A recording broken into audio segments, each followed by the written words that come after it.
Je suis très content d'être parmi vous ce matin. Je m'appelle Cyriaque. Alors, je ne sais pas pourquoi on m'a donné le nom de Cyriaque. Ça fait pas longtemps que j'ai cherché la définition sur Google, sur Internet. Et j'ai trouvé que Cyriaque veut dire grand seigneur ou maître, quelque chose comme ça. Et je me suis dit, c'est grec, il me semble. Et donc, j'ai compris que j'étais prédestiné à servir Dieu. Alléluia. Je suis originaire de la République centrafricaine. Donc, pour ceux qui connaissent un peu la géographie, donc vous regardez juste au cœur, au milieu. Hein, le pays s'appelle Centrafrique. Le pays n'a pas de nom, ça s'appelle Centrafrique parce qu'on est au centre. Et puis, non seulement je viens de la Centrafrique, mais je suis au centre de la France, à Orléans, dans la région centre. Donc je viens du centre et puis le Seigneur m'amène au centre. Et je suis pasteur à l'Espace Vie Chrétienne, qui est une assemblée naissante à Orléans.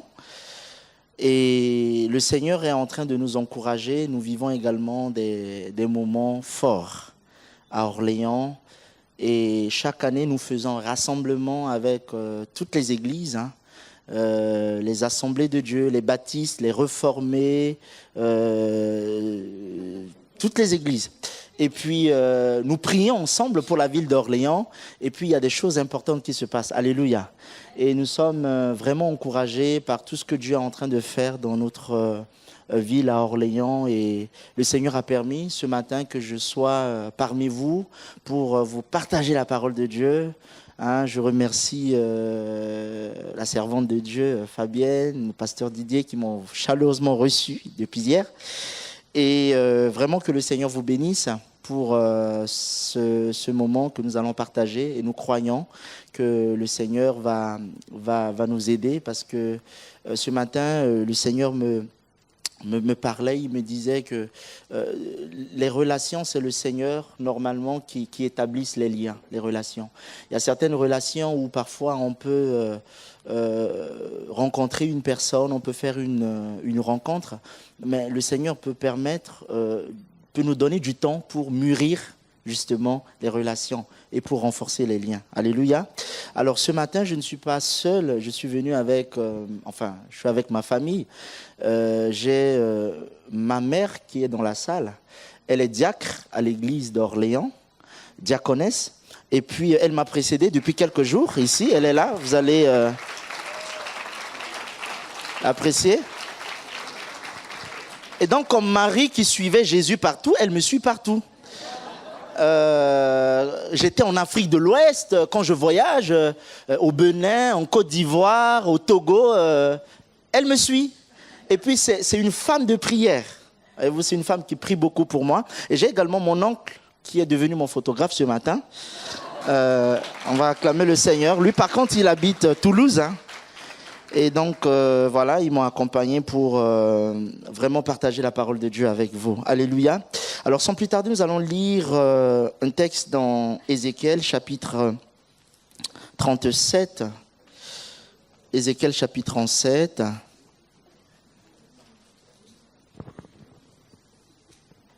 Alors pour ceux qui connaissent la Bible, Ézéchiel c'est après Apocalypse.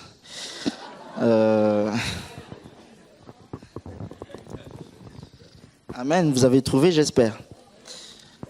Voilà. Non, c'est pas après Apocalypse. Je vous encourage à lire votre Bible. Ézéchiel chapitre 37, le verset 1. Alors j'avais oublié de vous dire une chose. Donc je suis marié avec une charmante femme qui n'est malheureusement pas là ce matin et avec une petite fille qui s'appelle Christéphie. Donc c'est un prénom original.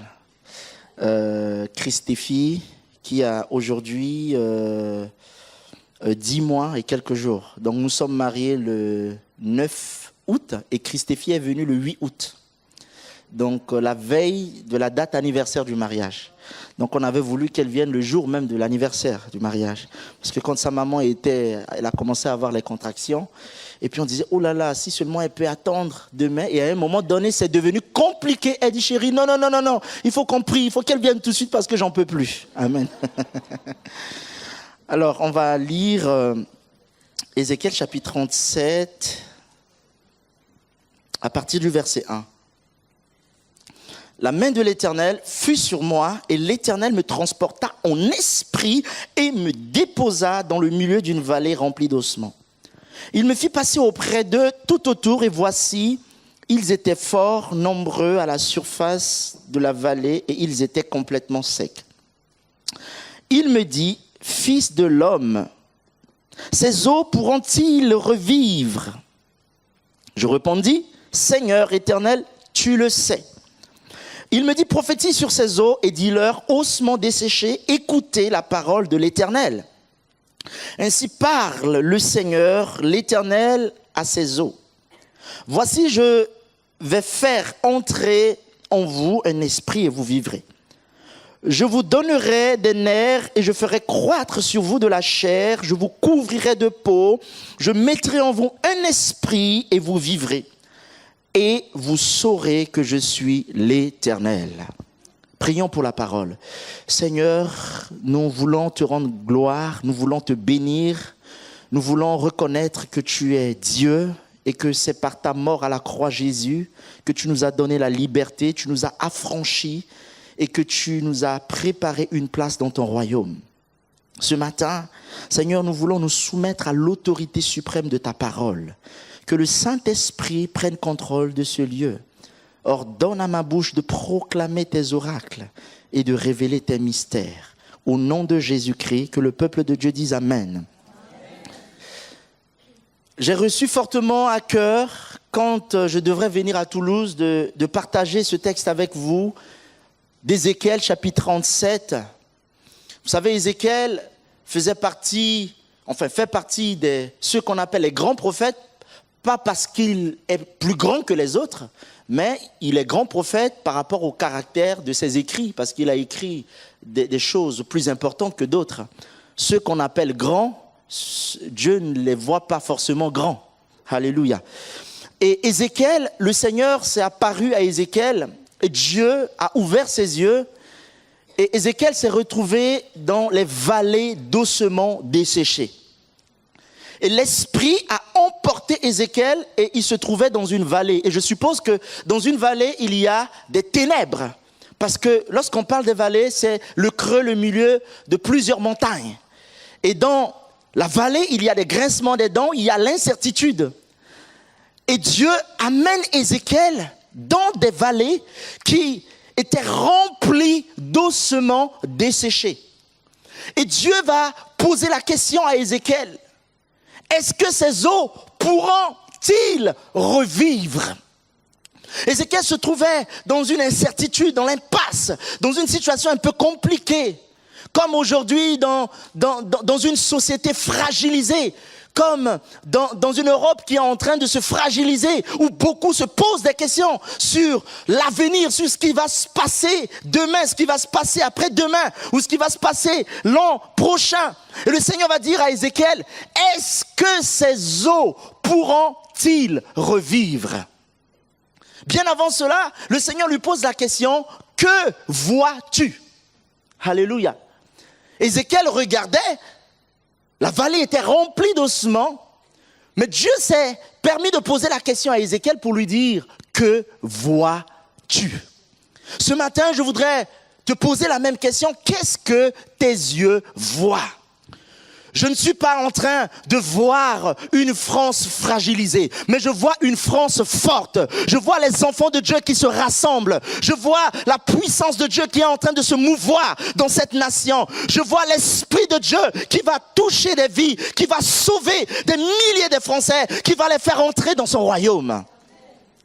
Je ne vois pas la France au bout du gouffre, je ne vois pas la France où beaucoup disent que c'est fini. Je vois une France où Dieu va susciter une armée, une génération d'hommes et de femmes qui vont se lever et qui vont annoncer la parole de Dieu dans cette nation. Et il dit, que vois-tu? Et là, Ézéchiel voit dans la vallée d'ossements desséchés beaucoup d'os qui étaient secs, sans espérance. Et le Seigneur lui dit, est-ce que ces eaux pourront-ils revivre? Est-ce qu'il y a encore l'espoir pour notre société? Est-ce qu'il y a encore de l'avenir pour nos enfants? Et c'était là la plus grande question d'exilés, des enfants d'Israël. Israël s'est toujours posé cette question, est-ce que Israël va encore se retrouver un jour? Parce qu'ils étaient éparpillés un peu partout dans le monde. Ils se posent encore la question, est-ce que Israël sera encore ce qu'il était?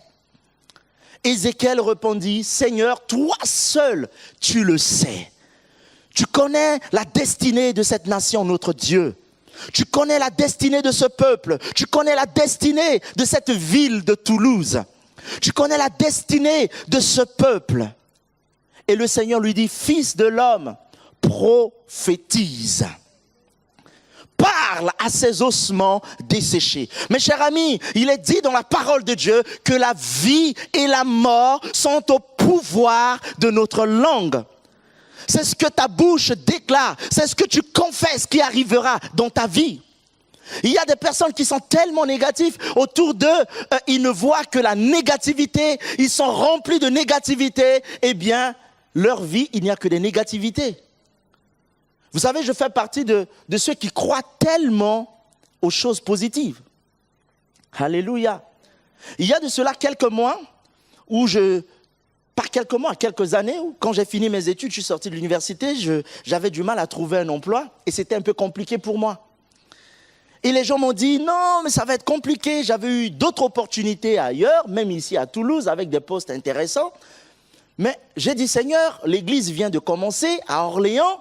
Je ne me vois pas en train de laisser l'œuvre et partir. Je crois que tu me donneras un emploi. Je sais que tu ouvriras des portes au temps convenable. Je sais que tu as une place quelque part qui m'attend. Je sais que tu as un plan pour ma vie. Même si les portes sont fermées aujourd'hui, c'est que tu as quelque chose de précieux devant toi, devant moi. Et je voudrais encourager tous ceux qui sont là ce matin, où devant toi les portes semblent, parce qu'en réalité les portes ne sont pas fermées, mais les portes semblent être fermées. Parce qu'il est dit dans la parole de Dieu, aucune porte ne sera fermée devant toi. Et à un moment donné, c'était tellement difficile. Et pendant 2 ans, presque 3 ans, il n'y avait pas de boulot. C'était compliqué. Les choses étaient compliquées. Les entretiens ne marchaient pas. Les gens m'ont dit, non, mais il faut partir dans d'autres villes. Commence peut-être une œuvre là-bas. Je dis, non, mais le Seigneur m'a mis un fardeau pour Orléans. Et je crois que dans cette ville, même si les gens ne trouvent pas d'emploi, le Seigneur a quelque chose pour moi. Je le crois. J'ai une place quelque part. Seigneur, je sais qu'il y a une porte qui est ouverte pour moi quelque part. Et je sais que quand tu ouvres une porte devant moi, personne d'autre ne peut la fermer. J'ai tellement prié. Un matin, mon téléphone sonne. On me dit, mais monsieur, on vous reçoit en entretien. Je viens, je passe l'entretien le matin. Le lendemain, on m'appelle, on me dit, monsieur, vous êtes embauché chez nous et vous commencez le mardi. Je dis, c'est pas possible. Et quand j'ai commencé, 1 mois et demi, ils m'ont dit, bon, on vous envoie à la Société Générale, vous avez un poste, et puis vous continuez, vous commencez à travailler.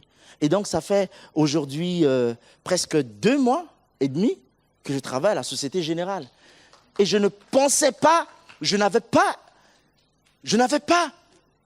cette conviction, j'avais cette croyance, j'avais cette affirmation que Dieu, il avait quelque chose pour moi, parce que je l'ai confessé. Et le Seigneur dit, prophétise sur ces eaux. Parle. Ézéchiel voyait des eaux, des ossements qui étaient là. Mais le Seigneur lui dit, prophétise à ces ossements desséchés. Ce matin, l'Esprit de Dieu va saisir un homme et une femme dans cette maison et l'Esprit de Dieu va mettre des paroles sur tes lèvres, sur ta bouche et tu vas commencer à déclarer des paroles de bénédiction sur cette nation. Tu vas prophétiser sur la ville de Toulouse. Tu vas élever une prière pour cette nation et ce que tu diras, cela va s'accomplir au nom de Jésus-Christ. Alors il dit, ossements desséchés, ainsi parle le Seigneur des armées. 1.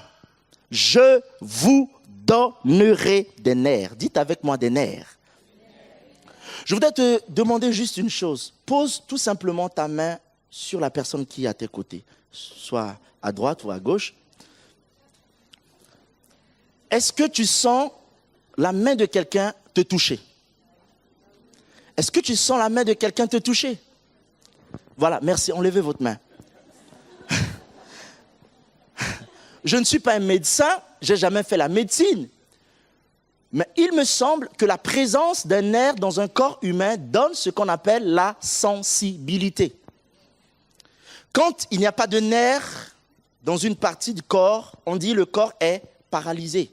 Il n'y a pas de sensibilité. Est-ce qu'on est d'accord? La présence d'un nerf dans un corps humain donne ce qu'on appelle la sensibilité. Et le Seigneur dit, ainsi parle le Seigneur. Et là, Ézéchiel dit, je vous donnerai des nerfs. Les nerfs symbolisent quoi? La sensibilité. Je vous rendrai sensible. Il était en train de parler à ces ossements desséchés. Dieu était en train de leur dire, je vous rendrai sensible. Jésus a pleuré sur Jérusalem parce que Jérusalem ne savait pas le jour où le Seigneur l'a visité. Le Dieu qui s'est révélé à Jacob, Isaac, a-t-il changé? Le Dieu qui se manifestait dans l'Ancien Testament au travers des prophètes, a-t-il changé? Le Dieu qui a ressuscité Lazare des morts, a-t-il changé? Il n'a pas changé. Dieu parle encore de nos jours, mais le peuple de Dieu, quelquefois, est insensible. Et par manque de sensibilité, nous ne pouvons pas entendre la voix de Dieu. Nous ne pouvons pas entendre ce que le Seigneur nous communique. Mais le Seigneur dit, je vous donnerai la sensibilité à ces ossements qui étaient desséchés, qui étaient dans la vallée. Le Seigneur dit, je vous donnerai les nerfs, qui symbolisent la sensibilité. Lorsqu'on n'est pas sensible, on ne peut pas entendre la voix de Dieu. Il est dit dans la parole de Dieu qu'au temps de Daniel, il y avait 70 ans de ruines qui étaient prévues. Et à un moment donné, les 70 années étaient passées. Mais Israël était en train de passer par des moments difficiles. Mais dans la prière, Daniel s'est rendu compte, mais les 70 ans sont passés, mais par la sensibilité, il s'est tenu à la brèche en train de prier, d'intercéder pour demander la grâce de Dieu sur le peuple de Dieu. Et ce matin, ma prière est que le Seigneur accorde à l'Église de la France la sensibilité pour que nos clichés, nos barrières de la religion, de la religiosité tombent afin que nous puissions nous rapprocher, nous aimer, afin que nous alliancions la parole de Dieu avec puissance, avec autorité, avec conviction pour que les choses de Dieu puissent arriver dans ce pays. Alléluia. Je vous donnerai des nerfs. Parce que Israël, à un moment donné, était insensible. Mais le Seigneur était en train de leur dire, je vous donnerai la sensibilité. Et ma prière est que ce matin, le Seigneur nous accorde tous la sensibilité de reconnaître et d'entendre sa voix. Il est dit que mes brebis entendent ma voix, ils reconnaissent ma voix et me suivent. Mais c'est par la sensibilité que nous pouvons reconnaître, entendre la voix de Dieu. Et quand nous n'avons pas la sensibilité, même si Dieu descendait d'une manière physique pour nous parler, nous allons toujours endurcir notre cœur. Je voudrais vraiment vous encourager à ouvrir votre esprit, votre cœur ce matin, à être vraiment sensible à la présence, à l'Esprit de Dieu. Je vous donnerai des nerfs, je vous rendrai sensible. Pierre a reconnu que Jésus-Christ était le Fils de Dieu. Beaucoup étaient à côté de Jésus, mais quand il devrait leur poser la question, et vous, qu'en dites-vous que je suis? Parce que beaucoup disent que je suis un prophète, je suis Élie, je suis Jean-Baptiste, je suis... Et vous qui êtes à côté de moi, vous qui m'accompagnez tous les jours, vous qui vivez avec moi, qu'en dites-vous que je suis? Mais Pierre a reconnu que Jésus-Christ était le Messie, le Fils de Dieu. Parce qu'il était sensible. Et quelquefois, le Seigneur, il a tellement de bonnes choses à nous communiquer. Par manque de sensibilité, mes chers amis, nous fermons notre cœur et nous passons parfois à côté de beaucoup de choses que le Seigneur voudrait nous communiquer. Mais ce matin, le Seigneur nous accorde la sensibilité. Et Dieu va dire à Ézéchiel, à partir du verset 6, il dit, Non seulement je vous donnerai des nerfs, je ferai croître sur vous de la chair. Amen. Je ferai croître sur vous. Il parlait à ces ossements desséchés dans la vallée. Non seulement je vous donnerai des nerfs qui symbolisent la sensibilité, mais je ferai croître sur vous de la chair, qui symbolise la restauration. Où Dieu était en train de dire au peuple d'Israël que je vais vous restaurer. Dieu va restaurer ce pays. Je crois que Dieu va restaurer cette nation. Je crois que Dieu va restaurer l'Europe. Je crois que Dieu va restaurer notre ville. Dieu parle là de la restauration. Ce matin, que le faible dise que je suis fort. Que le petit dise je suis grand avec Jésus-Christ. Parce que l'œuvre que Christ a accomplie à la croix, c'était une œuvre de restauration. Tout ce que nous avons perdu dans le jardin à cause du péché, de la désobéissance, Christ à la croix a donné sa vie, c'était pour la restauration. C'est pour redonner la place que l'homme a perdue au départ. Et ce matin, le Seigneur veut restaurer son peuple. Le Seigneur veut restaurer ce pays. Je le crois de tout mon cœur. Parce que quand je suis arrivé en France, j'ai entendu vraiment l'histoire du réveil que la France avait connu bien avant cela. Je ne sais pas combien d'années en arrière, où il y a un moment donné, il y avait vraiment l'esprit, la puissance de Dieu qui s'est manifestée puissamment en France. Il y a quelques années passées, enfin beaucoup d'années passées d'ailleurs. Mais au jour d'aujourd'hui, quand vous rencontrez quelqu'un dans la rue, vous lui parlez de Jésus, je suis athée. Les gens ne veulent plus entendre parler de Jésus. Les gens ne veulent plus entendre parler de l'Église. Les gens ne veulent plus entendre parler du royaume de Dieu. Mais Dieu est en train de restaurer sa présence. Le Seigneur va le faire tout doucement. Le Seigneur va le faire à sa manière. Parfois, nous sommes tellement pressés de voir les choses arriver. Mais le Seigneur, il a son temps. Le Seigneur travaille même parfois dans le silence et dans le calme. Lorsqu'on se rend compte que rien ne se passe autour de nous, mais Dieu travaille. Lorsqu'on n'entend pas le bruit, souvenez-vous, la construction du tabernacle, il se passait des choses à l'intérieur qu'on ne pouvait pas entendre lorsqu'on n'y était pas à l'intérieur.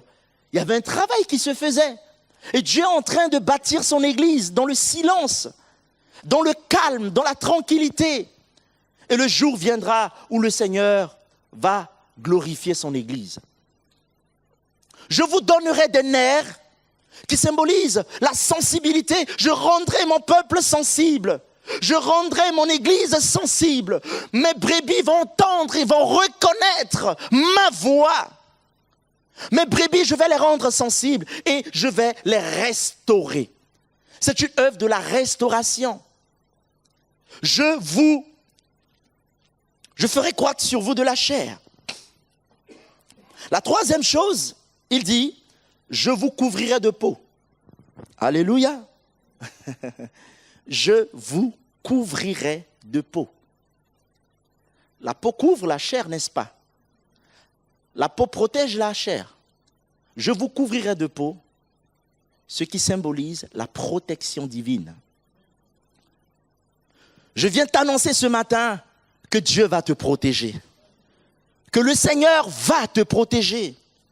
Vous savez, lorsque je parle de la protection de Dieu, je l'ai vécu dans ma vie. Je l'ai vécu plusieurs fois. Ou combien de fois le Seigneur m'a fait échapper de la mort. Combien de fois le Seigneur a fait échapper ma famille de la mort. En 97, pendant que j'étais en Centrafrique, j'étais encore tout jeune. Au début de ma conversion. Vous savez, ma mère, elle voyage en Afrique de l'Ouest. C'est une commerçante. Et au temps de l'Air Afrique, elle a pris l'avion en Centrafrique pour se rendre au Togo. Au Togo, c'est en Afrique de l'Ouest. Et c'était au temps de l'Air Afrique, donc c'était une compagnie africaine qui n'existe plus aujourd'hui. Et donc, elle a pris l'avion, elle devrait rentrer en Centrafrique. Elle nous a appelés et comme d'habitude, on part l'attendre à l'aéroport. Donc, l'avion était censé arriver à 15 heures. Et donc, à 15 heures, nous étions à l'aéroport pour l'attendre. Et donc, à 15 heures, l'avion ne venait pas. 16 heures, l'avion ne venait pas. 17 heures, 18 heures. Vers 19 heures, on entend des pleurs un peu partout que l'avion vient de faire un crash. Et là, du coup, l'aéroport s'est transformé en une place mortuaire. Ça pleurait de partout, ça criait de partout. Père, son âme, mon père, qui était là, mais il était inconsolable. Et c'est ce jour que j'ai su réellement que mon père aimait ma mère. Parce que quand je l'ai vu dans ses... Il ne pouvait plus tenir le volant. Il était tombé, ça criait de partout. Et vous savez, pour ceux qui connaissent un peu la culture africaine, dans ma culture, quand il y a un cas de décès ou un deuil, quand tu ne pleures pas, on dit que tu es méchant. Donc il faut forcément que tu pleures. Parfois, il y a des gens qui ne pleurent pas naturellement, qui crient. Et quand tu pleures, ils disent « Ah oui, vraiment, il est touché. C'est quelqu'un d'émotionnel. » Et je sais qu'en Afrique de l'Ouest, il y a... Ça va vous faire rire, mais c'est une réalité. Il y a un club qu'on les appelle les pleureurs.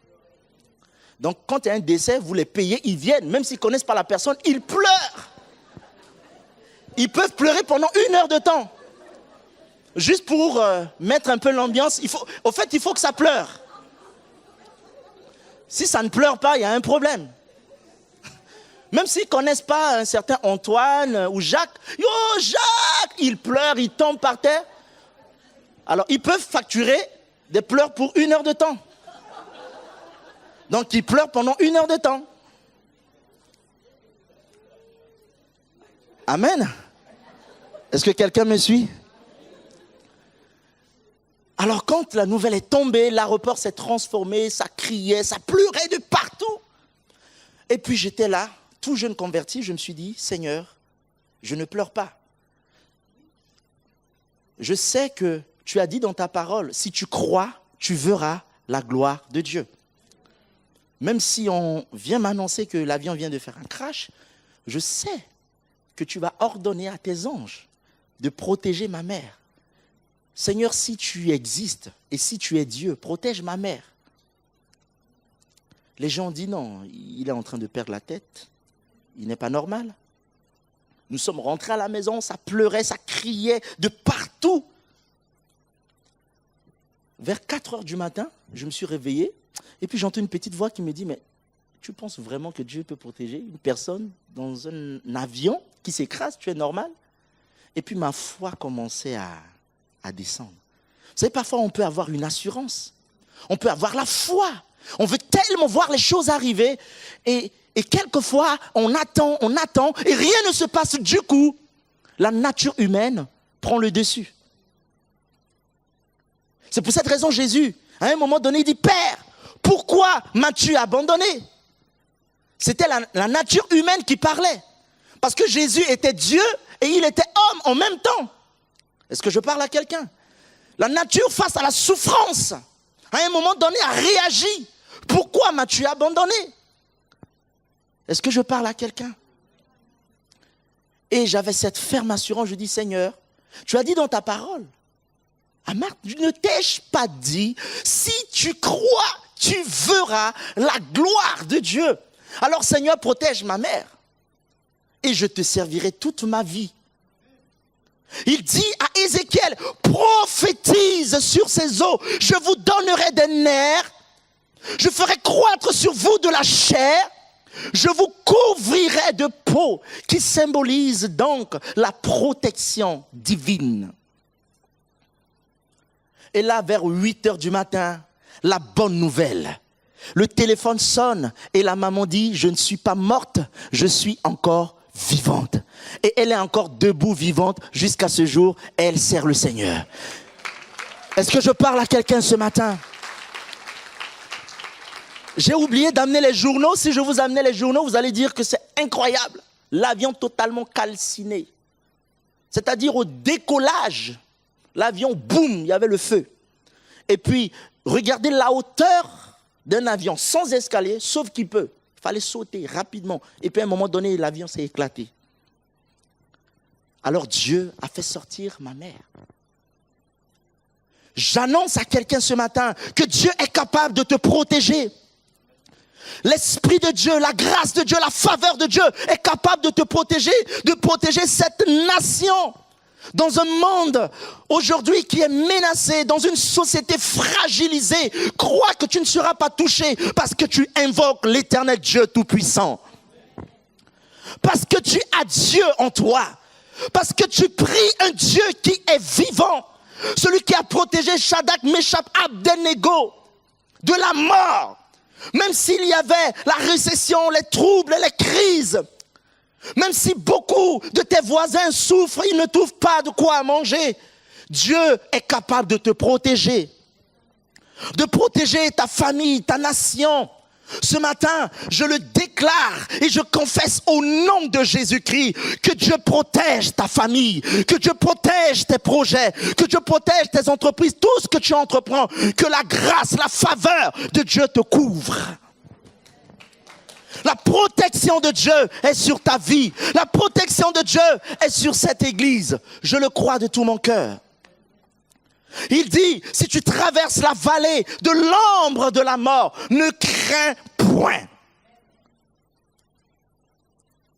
Même si on venait t'annoncer aujourd'hui que tu as un cancer, crois que Jésus-Christ est capable de te guérir. Même si aujourd'hui on venait t'annoncer que cette maladie, personne ne peut la guérir, crois aujourd'hui que Jésus-Christ guérit toute forme de maladie. Je vous couvrirai de peau. La protection de Dieu, la protection divine, la protection de Dieu pour cette nation, pour l'Église. C'est vrai, nous allons vivre des temps difficiles, que l'Église va traverser les temps difficiles, mais l'Église sera protégée. L'Église de Dieu ne sera pas touchée, bien-aimés dans le Seigneur. L'Église de Dieu va être protégée. Ceux qui invoquent Dieu en esprit et en vérité, le Seigneur va les protéger. Nous l'avons vu dans la Bible. Combien de fois Dieu a protégé des vies? Combien de fois Dieu a épargné des vies de la mort? Le Seigneur est capable de vous protéger. C'est pour cette raison, il te dit ce matin, ne crains rien. Je parle à celui qui a peur de son lendemain, qui a peur de son avenir, qui a peur de ce qui risque de se passer dans ce pays, qui a peur. Eh bien, généralement, c'est ce qu'on craint, c'est ce qui nous arrive. Est-ce que je parle à quelqu'un? Ce matin, arrête d'avoir peur, parce que le Seigneur veut faire quelque chose dans ta vie. Le Seigneur veut se manifester dans ta vie, et je le crois de tout mon cœur. La quatrième chose, il dit, je mettrai en vous un esprit et vous vivrez. Alors nous voyons dans ce texte, le mot esprit est combiné au mot vie. Je mettrai en vous un esprit et vous vivrez. Quand vous avez l'Esprit de Dieu va vous faire vivre. Gloire soit rendue à Dieu. Tout à l'heure, pendant ces temps de louange et d'adoration, j'ai senti fortement dans mon cœur, il y avait une forte onction dans cette salle. J'ai senti la présence de Dieu dans ce lieu. Et j'ai béni Dieu. Vous savez, parfois vous rentrez dans des églises et vous ne sentez rien. Et rien ne se passe. Parfois vous pouvez être quelque part et vous repartez vide. Alors, lorsqu'on vient au temps normal dans la présence de Dieu, on est censé recevoir. Mais pour recevoir, il faut avoir la sensibilité. Quand on n'est pas sensible à la voix de Dieu, à l'Esprit de Dieu, on peut être là, le Seigneur visite des personnes autour de nous et nous repartons tels que nous sommes arrivés. C'est pour cette raison que Dieu dit, il faut que je vous accorde les nerfs. Il faudrait que je vous rende sensible pour que vous puissiez reconnaître ma voix, pour que vous puissiez recevoir de moi. Parce que si vous n'êtes pas sensible, quoi que je fasse, vous n'allez pas recevoir, vous n'allez pas reconnaître. Et là, il dit, je mettrai en vous un esprit et vous vivrez. Et si vous lisez la suite de l'histoire, vous allez voir, après ces 4 grandes paroles de prophétie, à un moment donné, le Saint-Esprit a commencé à se mouvoir. Un grand vent a commencé à souffler dans la vallée. Les eaux ont commencé à se rapprocher. Dans la vallée, les eaux étaient dispersées, mélangées. Mais à un moment donné, un vent a commencé à souffler. Les eaux ont commencé à se rattacher. Et du coup, les nerfs sont arrivés. La chair, la peau. Et du coup, c'était une armée d'Israël qui était debout. Ce n'était plus les eaux, ce n'était plus les ossements dans cette vallée. Et là, à un moment donné, il y a une forte armée qui s'est mise debout et Dieu dit à Ézéchiel, regarde mon peuple. Pendant que d'autres personnes regardent les ossements, moi je regarde une armée. Pendant que beaucoup prophétisent des paroles négatives, moi je vois une église forte. Comme la servante de Dieu l'a dit tout à l'heure, je vois une église bénie. Il y va se passer des choses et je le crois dans mon esprit et dans mon cœur que Dieu va faire des choses pour cette nation qui est la France. Parce que c'est également pour les Français que Jésus est mort à la croix. Il y a de cela plus de 2000 ans qu'il a donné sa vie à la croix. C'est pour que les Français rentrent dans le royaume de Dieu. Il y a des années en arrière où l'Afrique ne connaissait pas l'évangile. Mais c'est grâce aux missionnaires français, aux missionnaires occidentaux qui sont allés vers nous, qui nous ont apporté l'évangile. Et aujourd'hui, gloire soit rendue à Dieu. Grâce à vous, nous avons connu l'évangile. Mais quand nous sommes venus ici, nous nous sommes rendus compte que beaucoup ont abandonné cette parole qu'ils nous ont apportée. Et c'est maintenant à notre tour de vous apporter cette parole que vous nous aviez communiquée. Et je le crois que ce temps va arriver où beaucoup de vies vont être touchées ici. Le vent a soufflé, les ossements ont commencé à se rassembler. Ainsi parle le Seigneur des armées, écoutez-moi bien-aimés, quand le vent de Dieu va souffler, ces âmes qui sont perdues, ces âmes qui symbolisent les ossements desséchés, Dieu va les rattacher. Dieu va commencer à faire mouvoir son esprit et beaucoup de vies seront rassemblées. Les tombeaux vont s'ouvrir, les tombeaux spirituels vont s'ouvrir. Dieu va prendre des personnes pour les amener dans sa présence. Alléluia. Plusieurs personnes seront visitées. Mais le Seigneur te dit ce matin comme Ézéchiel, parle, prophétise. Prophétise sur ces eaux. Parle à ces ossements desséchés. L'Esprit de Dieu va souffler. Et ces ossements deviendront une armée. Ces ossements deviendront une armée. Mais pour que cela arrive, il faut que l'Esprit de Dieu souffle. Il faut que le Saint-Esprit souffle pour que ces vies deviennent, pour que ces morts deviennent des vies.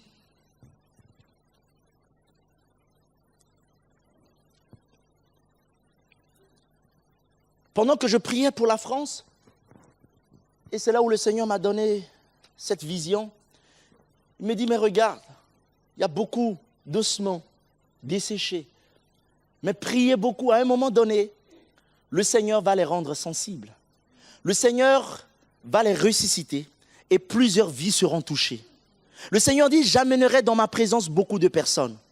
Et vous allez vous rendre compte, gardez bien ce que je dis, le Seigneur va même se révéler. À un moment donné, on n'aura même pas besoin d'aller évangéliser. À force de prier et d'intercéder, d'être dans la présence de Dieu, il y a eu des personnes qui ont vécu des conversions comme ça, où le Seigneur s'est révélé à eux. Le Seigneur les a touchés. Nous avons eu dans notre église un musulman qui est venu au Seigneur comme ça. Il a reçu, Dieu l'a touché.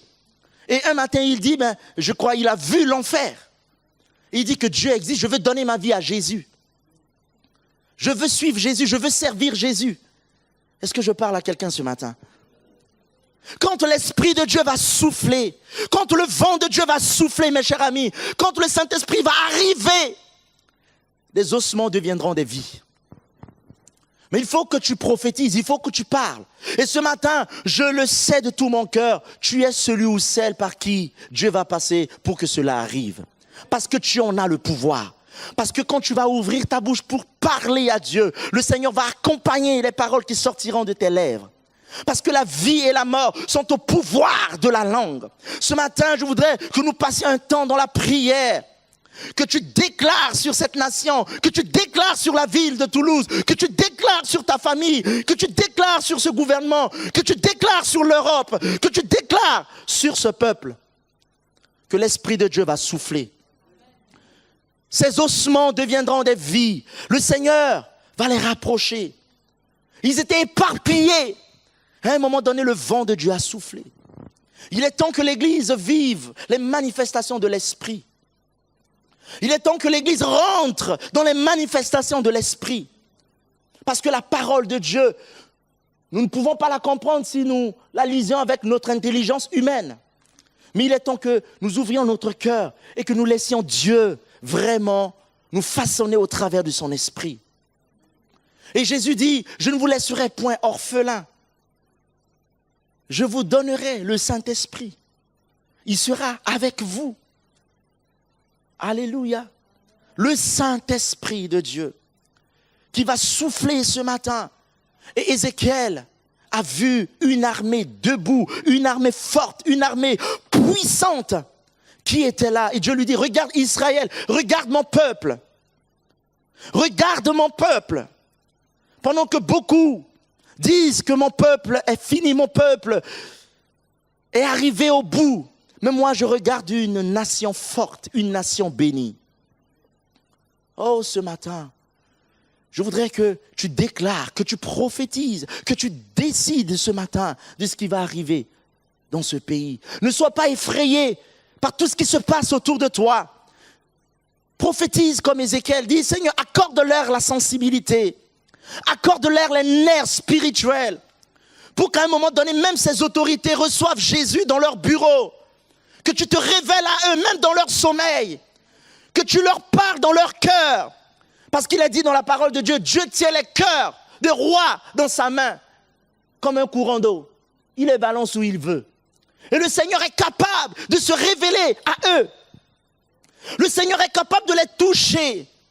Et Dieu veut cette génération d'hommes et de femmes qui ne seront pas effrayés par ce qu'ils voient, qui ne seront pas effrayés par ce qu'ils entendent, mais qui vont déclarer des choses par la foi et ces choses vont arriver. Amen. La sensibilité, la restauration, la protection de Dieu et l'Esprit de Dieu ce matin. Ma prière est que le Seigneur se manifeste dans notre vie. Ma prière est que le Seigneur se glorifie dans notre vie.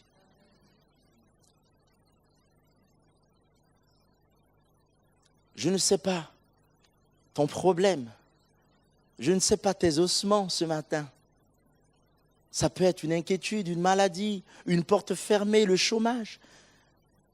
Mais parle ce matin. Non seulement parle sur ta vie, mais parle sur ta nation. Je porte beaucoup cette nation dans mon cœur parce que il est même écrit que notre bénédiction dépend du pays dans lequel nous vivons.